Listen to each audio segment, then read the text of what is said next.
प्रणाम श्रोताओं, स्वागत है आपका देवशल्य फैक्ट्स में। तो आज हम जानेंगे द्रौपदी के चीरहरण के विषय में। जी हाँ, तो चलिए देखते हैं।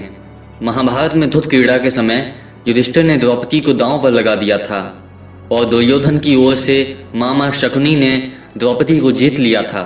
उस समय दुशासन द्रौपदी को बालों से पकड़कर घसीटते हुए सभा में ले आया।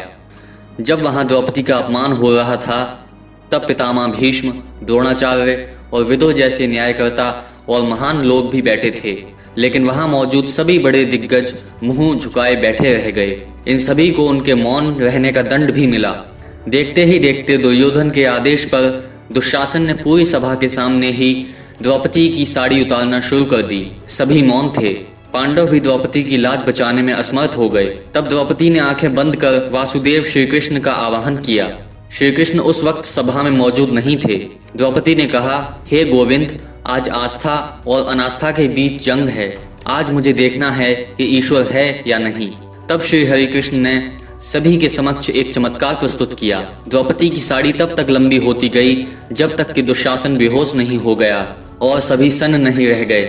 सभी को समझ में आ गया कि यह चमत्कार है। कहते हैं कि श्री कृष्ण द्वारा द्रौपदी की लाज बचाने के पीछे द्रौपदी के दो पुण्य थे।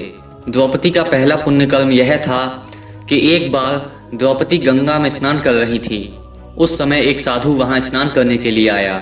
स्नान करते समय साधु की लंगोट पानी में बह गई और इस अवस्था में वह बाहर कैसे निकले, इस कारण वह एक झाड़ी के पीछे छिप गया। द्रौपदी ने साधु को इस अवस्था में देख अपनी साड़ी से लंगोट के बराबर कोना फाड़कर उसे दे दिया।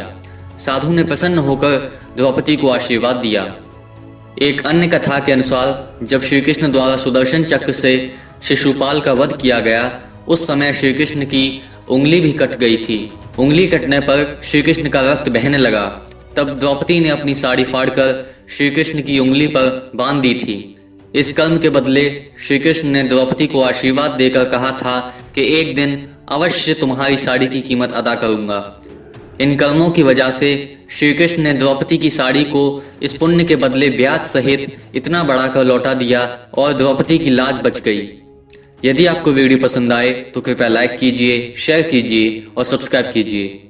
देवशल्य फैक्ट्स में आप ऐसे वीडियो देखते रहेंगे। धन्यवाद।